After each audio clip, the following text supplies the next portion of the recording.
Hey, oh, here we go. This is section 1.3. Let's solve some equations. Oh, yeah. Remember, you want to figure out what side the variable is on. If it's on both sides, get it to one side. Although on this one, and there's a four-step process on your notes, I'm going to simplify this one first. There's a couple ways to do it. You could add 1 and add 5 to each side. I'm going to combine. I'm going to simplify the left side, like when you distribute, you're simplifying. Now, I'm going to add 6 and add 6. If you would have added 1 and then added 5, you'd also be adding 6. So it's both ways are awesome. Now careful here. What is on the right side of your equation? An equation never goes away. Like usually you get a number over there. You do get a number over here on the right side as well. It's 0. And that kind of freaks some people out. But it's 0. 6x equals 0. So now we haven't gotten x by itself yet. We need to divide by 6. 0 divided by 6 is 0. The answer is 0. If you plug 0 into both of these sides, in for x, it makes the left side equal the right side. So it is correct. I'm going to combine like terms or simplify the left side there. I get 1 minus 7r equals 15. I'm going to chop, slash, or add the opposite, the subtraction sign.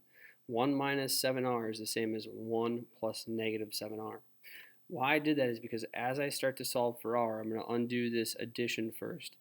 Or I'm going to undo the constant term over here. That 1 is positive. So to undo it, I need to subtract 1. So now I get negative 7r. Don't forget about the negative. It's negative 7r equals 14. So now we divide by negative 7. Get r equals negative 2. Number 3, distribute first. Although honestly, you could divide both sides by negative 5, and that would also work. It's faster that way. But it's not about speed, it's about getting it right. And we don't teach you dividing by negative 5 right now because a lot of people do make some mistakes with that. But I'll show you. Oops. I just want to divide by negative 20 because I want to get n by itself. So that's the inverse, the multiplicative inverse there. I just figured out, or I just got 1n now, or just n. What I do to one side, I do to the other, so I get negative 4. And if I check that really quick, 4 times negative 4 is negative 16, plus 2 is negative 14. Not sure I like my answer. And I should be showing my work. No, it's negative 14. I like that because then negative 14 times negative 5 is positive 70.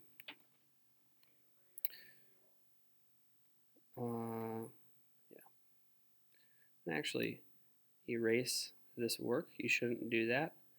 But some people maybe haven't seen this before. So instead of distributing, I could have just divided by negative 5. What I do to one side, I do to the other side. Like this multiplying by 5, multiplying this stuff by negative 5, and dividing it by negative 5, undo each other. So you get 4n plus 2 equals negative 14. And now you solve that equation by subtracting 2 and dividing by 4. And when you do that, you get the same answer. I'm not sure it's actually faster or not. I don't know. You find what works for you. Distribute first here, but be very careful. That is a negative 3. So we get positive 6 and positive 18p. Remember, a negative times a negative is a positive. And do not forget to bring down the negative p right there. And so now you want to combine like terms. You have a negative 1p and a positive 18p. That is 17p.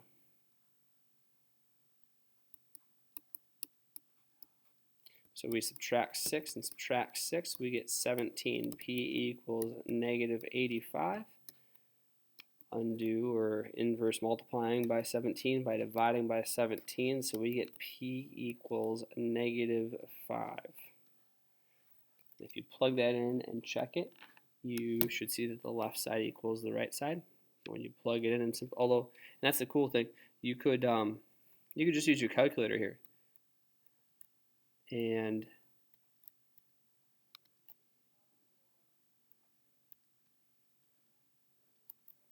you could punch that all in, and it better spit out negative 79.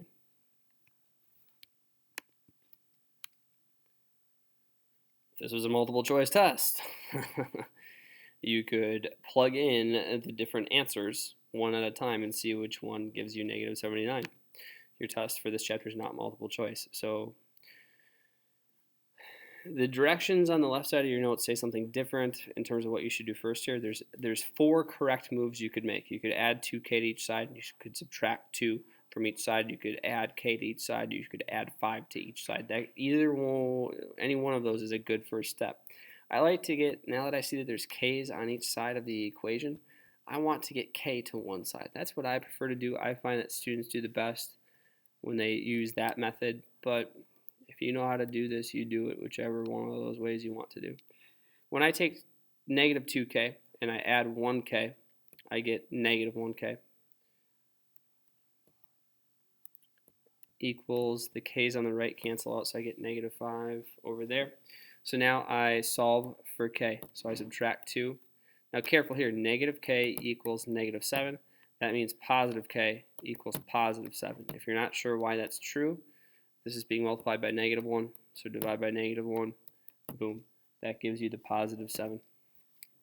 Over here, I'm going to combine these like terms first. That is a good first move. It will save you likely some time and headache. Even once I combine them, though, I notice that there's ends on both sides, and if the ends are on different sides of the equation, you cannot combine them and call it, negative 8n or whatever. You need to get the n by using inverses or undoing to one side. So I'm going to add 10n to undo the negative 10n right there. So this makes 0, the additive identity. But if I add 10n to the right, I have to do it to the left. So I get 12n over there. So I get 12n. I want to undo subtracting 4 by adding 4. So I get 12n equals negative 12. So n equals negative 1. Boom. Distribute first. Negative 24 minus, ooh, careful, plus 4n, because the negative times a negative is a positive. Add 24.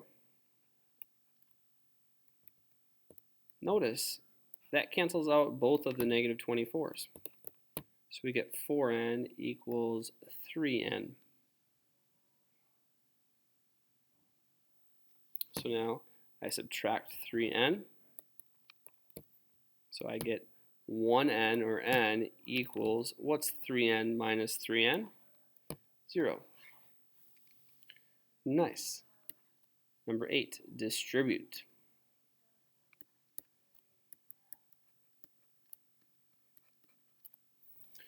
There's no more simplifying to do. I notice there's b's on each side. I'm going to add 30b to each side. Cancels out those, but what I do to one side, I do to the other. So I get a positive 24b over here. On the other side, I have this stuff. So I'm going to undo the negative 22 by adding 22. That cancels out.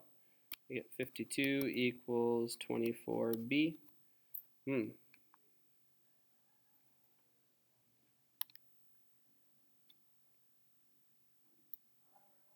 Oh, this is a 26. Negative 4 plus 30 is 26b. My bad. 26b. And now you can see that my b's and 6's look kind of the same. So now I need to divide by 26. So I get b equals 2. Last couple. Oh, Dios mío, there are fractions. So we need to, well, there's a couple ways to do it. Honestly, the easiest way might be to call this 1.5 and call this 2.5. When you use your calculator and take 3 divided by 2, that's what you get.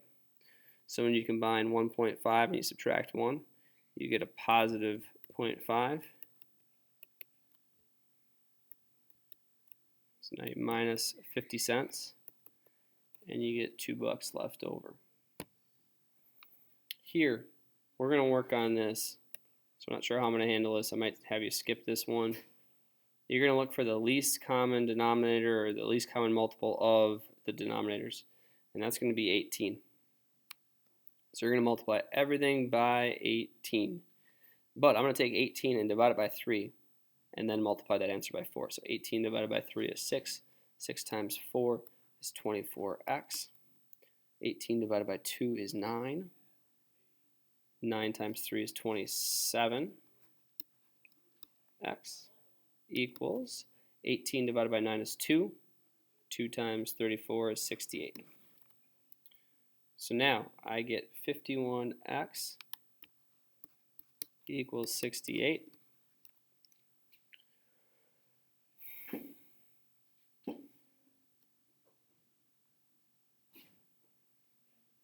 Just a second. Something makes me feel bad about my answer because sometimes we don't get fractions for answers when we cook this up. So I'm curious what Miss Scott got. Yeah, good. All right, we'll see if that simplifies. She thinks the answer is 4/3. And let's keep going. I don't think I done goofed, but so let's try to simplify this fraction. So I'm going to do some side work over here. So we have 68 divided by 51. So look for a number that goes into 51 and 68. Ooh. There's not much that goes into 51. 3 does, but 3 doesn't go into 68. 4, 5, 6, 7. 3 times what is 3 times 17? You know what? 7, that is nasty.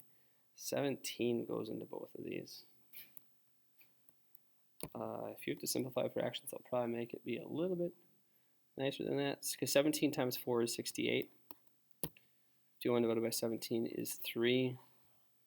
Yeah, there we go. The best answer is 4/3. Of course, 68 over 51 is equivalent. It gives you the same decimal value. All right, boom. We're going to work on this skill especially later. In general, make sure that you're simplifying and then getting x to one side, and then solving for x. We drink some water here. Have a nice day.